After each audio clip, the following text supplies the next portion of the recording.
Hello everyone, welcome to my channel. Canadian's Prime Minister Justin Trudeau has fought back against the United States sweeping tariff on the Canadian imports, calling it a trade war and a no-win trade war that will feast on the foremost harm American families. Trudeau emphasized the Canadians are reasonable and polite, but will not back down from a fight, especially when the country well-being is at stake. On Tuesday, speaking from the Parliament Hills, Tredeau criticized U.S. President Donald Trump's decisions, saying that traffic are a very damn thing to do. He also questioned the logic of working with Vladimir Putin, whom Tredeau called a murderer and a dictator, while imposing tariffs on Canada, a close ally and partner.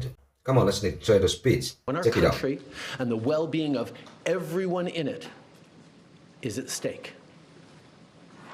At the moment, the U.S. tariffs came into effect in the early hours of this morning, and so did the Canadian response.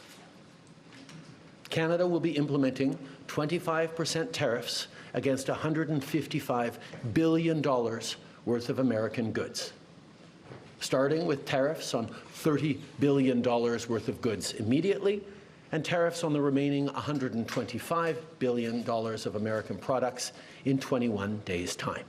Should these tariffs not cease, we are in active and ongoing discussions with provinces and territories to pursue several non-tariff measures, which will demonstrate that there are no winners in a trade war. Now, just like I did a month ago, I want to speak first directly to the American people. We don't want this. We want to work with you as a friend and ally. And we don't want to see you hurt either. But your government has chosen to do this to you. As of this morning, markets are down, and inflation is set to rise dramatically all across your country. Your government has chosen to put American jobs at risk, at the thousands of workplaces that succeed because of materials from Canada or because of consumers in Canada, or both. They've chosen to raise costs for American consumers on everyday essential items like groceries and gas, on major purchases like cars and homes, and everything in between. They've chosen to harm American national security, impeding access to the abundant critical minerals, energy, building materials, and fertilizers that we have and that the United States needs to grow and prosper. They've chosen to launch a trade war that will, first and foremost, harm American families. They've chosen to sabotage their own agenda that was supposed to usher in a new golden age for the United States. And they've chosen to undermine the incredible work we've done together to tackle the scourge that is fentanyl, a drug that must be wiped from the face of the earth.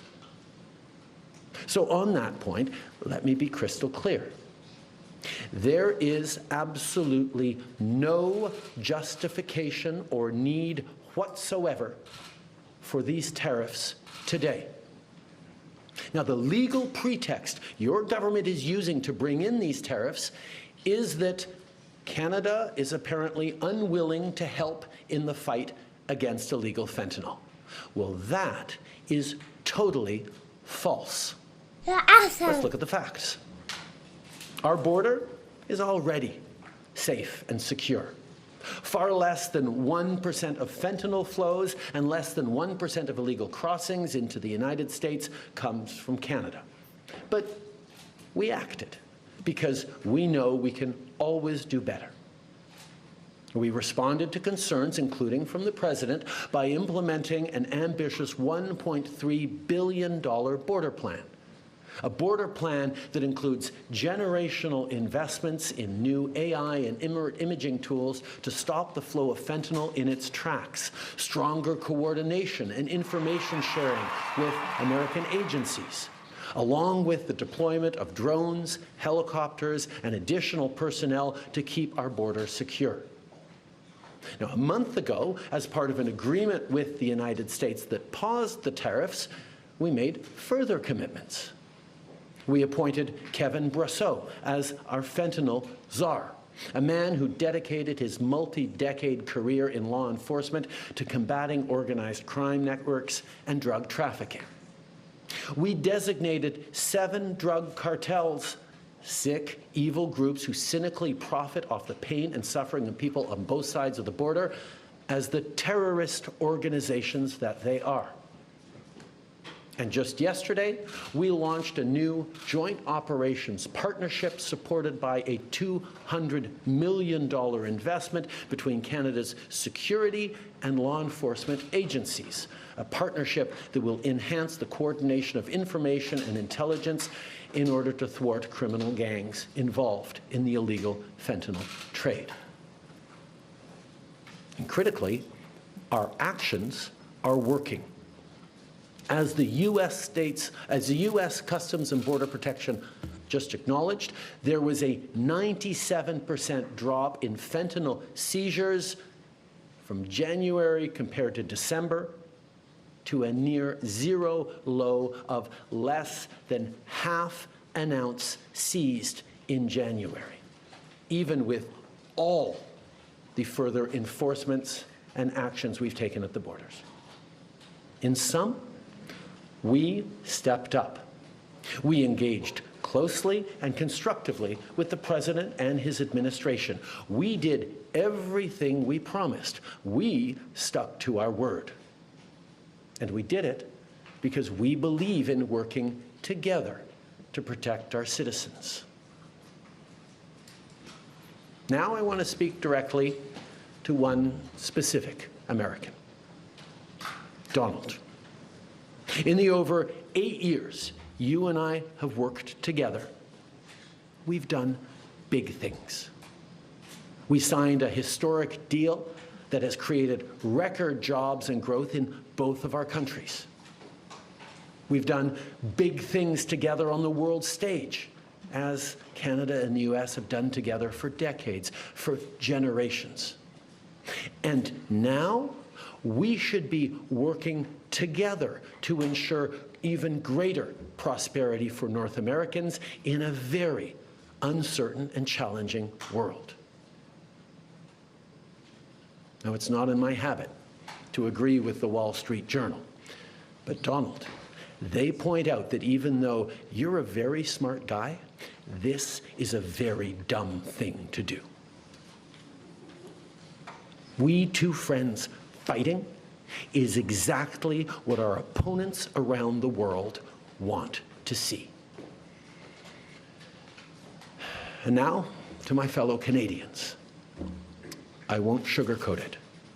This is going to be tough, even though we're all going to pull together, because that's what we do. We will use every tool at our disposal so Canadian workers and businesses can weather this storm. From expanding EI benefits and making them more flexible to providing direct supports to businesses, we will be there as needed to help. But Canada, make no mistake, no matter how long this lasts, no matter what the cost, the federal government and other orders of government will be there for you. We will defend Canadian jobs. We will take measures to prevent predatory behavior that threatens Canadian companies because of the impacts of this trade war, leaving them open to takeovers. We will relentlessly fight to protect our economy. We will stand up for Canadians every single second of every single day, because this country is worth fighting for. Les derniers mois ont été